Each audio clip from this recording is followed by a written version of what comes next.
Welcome everyone. आज हम time में पीछे चलने वाले हैं, सब कॉन्टिनेंट की सबसे पहली शहरी सभ्यता, a deep dive into the Harappan civilization. ये एक ऐसी कहानी है जिसमें कमाल की प्लानिंग है, गहरा मिस्ट्री है और आखिर में कोलैप्स है। सो लेट्स जंप राइट इन। सबसे पहले इस तस्वीर को देखिए। यह है मोहनजोदारो का फेमस ग्रेट बाथ। बस एक सेकंड के लिए सोचिए, आज से लगभग 4700 साल पहले एक ऐसी सिविलाइजेशन थी जिनके पास ऐसी एडवांस्ड अर्बन प्लानिंग और आर्किटेक्चर थी। ये कोई छोटी मोटी बात नहीं है। This is a true engineering Marvel और आज हम इसकी पूरी कहानी समझेंगे। ओके, तो सबसे पहले थोड़ा कॉन्टेक्स्ट सेट कर लेते हैं। ये टाइमलाइन दिमाग में रखना बहुत जरूरी है। इन शहरों का उदय हुआ अराउंड 4700 ईयर्स अगो और उनका डिक्लाइन शुरू हो गया 3900 ईयर्स अगो। मतलब एक लगभग 800 साल का स्पैन जिसमें एक पूरी अर्बन वर्ल्ड बनी, चली और फिर गायब हो गई। तो हमें इस पूरी सिविलाइजेशन के बारे में आखिर पता चला कैसे?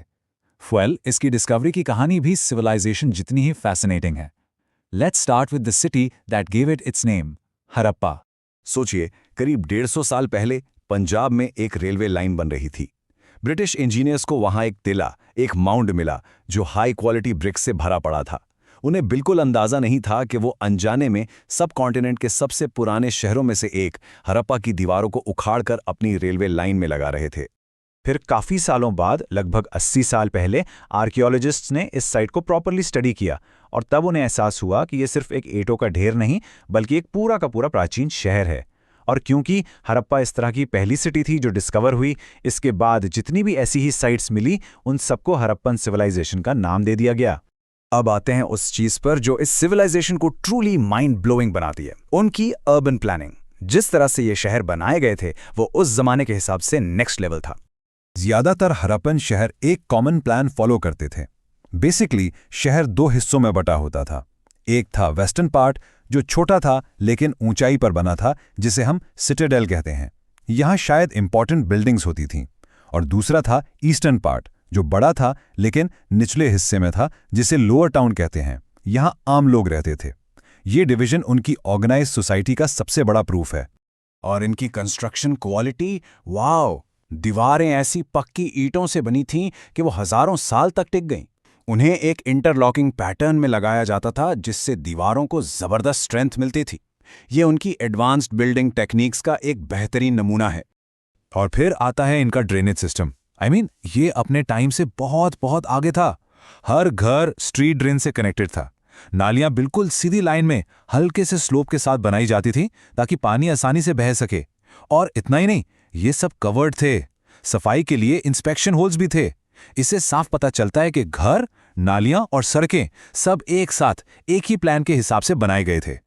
चलिए अब कुछ खास शहरों पर जूम इन करते हैं, क्योंकि एक कॉमन ब्लूप्रिंट होने के बावजूद हर बड़े शहर की अपनी एक यूनिक पर्सनैलिटी थी। सबसे पहले ऑफकोर्स मोहनजोदारो। यहाँ सिटाडेल पर मिलता है द ग्रेट बेथ। इसे ईंटों से बनाकर प्लास्टर से कोट किया गया और नेचुरल तार की लेयर से बिल्कुल वाटरप्रूफ बनाया गया था। एक्सपर्ट्स का मानना है कि यहाँ स्पेशल मौकों पर इंपॉर्टेंट लोग आकर काइंड ऑफ रिचुअलिस्टिक डिप लेते होंगे। अब चलते हैं लोथल। ये गुजरात में साबरमती नदी के पास है। यहाँ एक बहुत बड़ा टैंक मिला है जिसे आर्कियोलॉजिस्ट एक डॉकयार्ड मानते हैं, a place for boats and ships. इससे पता चलता है कि लोथल समुद्री ट्रेड का एक बड़ा हब था और यहाँ पर स्टोन, शेल और मेटल की चीजें बनाने का भी बड़ा काम होता था। और फिर है धौलावीरा जो रन ऑफ कच्छ में है और ये काफी यूनिक है।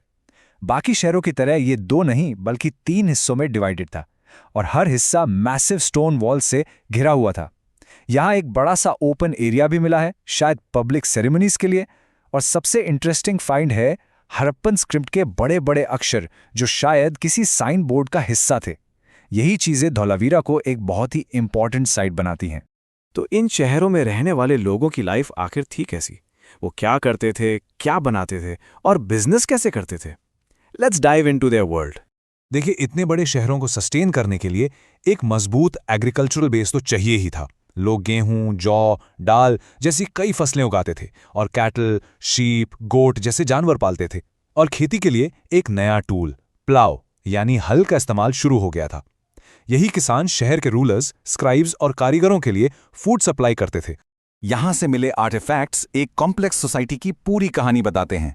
एक तरफ हमें एक इंपॉर्टेंट आदमी की स्टोन स्टैच्यू मिलती है जो शायद किसी रूलर की हो, तो दूसरी तरफ बच्चों के लिए मिट्टी के खिलौने। ये डाइवर्सिटी बताती है कि सोसाइटी में अलग अलग लोग थे, रूलर्स, हिसाब किताब रखने वाले स्क्राइब्स और कई तरह के स्किल्ड क्राफ्ट्स पीपल। और यहाँ स्पेशलिस्ट का कॉन्सेप्ट समझना बहुत जरूरी है। स्पेशलिस्ट मतलब वो इंसान जो सिर्फ एक तरह का काम करने में ट्रेंड था, जैसे पत्थर काटना या बीड्स पॉलिश करना या फिर सील्स पर कार्विंग करना। हमें जो चीजें मिली हैं उनकी क्वालिटी और डिटेल देखकर साफ पता चलता है कि ये किसी एक्सपर्ट कारीगर का ही काम हो सकता है। ये लोग सिर्फ लोकल चीज़ों पर डिपेंड नहीं करते थे, इनका ट्रेड नेटवर्क बहुत दूर दूर तक फैला हुआ था। ये टेबल देखिए, कॉपर आ रहा है राजस्थान और ओमान से, टिन आ रहा है अफगानिस्तान और ईरान से, गोल्ड आ रहा है कर्नाटका से। ये उनके ज़बरदस्त लॉजिस्टिकल और डिप्लोमेटिक कनेक्शंस को दिखाता है। सब कुछ इतना वेल प्लान था, इतना एडवांस्ड, तो फिर ये महान सभ्यता खत्म कैसे हो गई?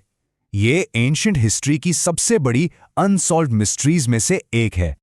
अराउंड 3900 ईयर्स अगो चीज़ें अचानक बदलने लगीं। लोगों ने शहर छोड़ने शुरू कर दिए। सील्स, वेट्स और यहाँ तक कि लिखावट का इस्तेमाल भी बंद हो गया। मोहनजोदारो में तो सड़कों पर कचरे के ढेर लगने लगे और नए कमज़ोर घर पुराने घरों के ऊपर ही बनने लगे।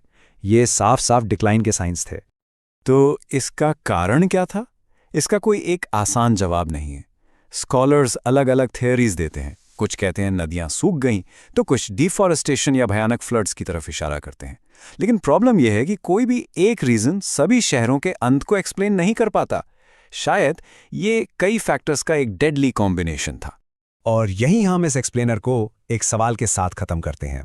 एक ऐसी सिविलाइजेशन जो इतनी वेल प्लान्ड, इतनी एडवांस थी, वो आखिर गायब कैसे हो गई? और इन खंडर से, इन रूइन से हम अपने आज के मॉडर्न शहरों के लिए क्या सबक सीख सकते हैं? इस पर सोचना फॉर श्योर बहुत जरूरी है।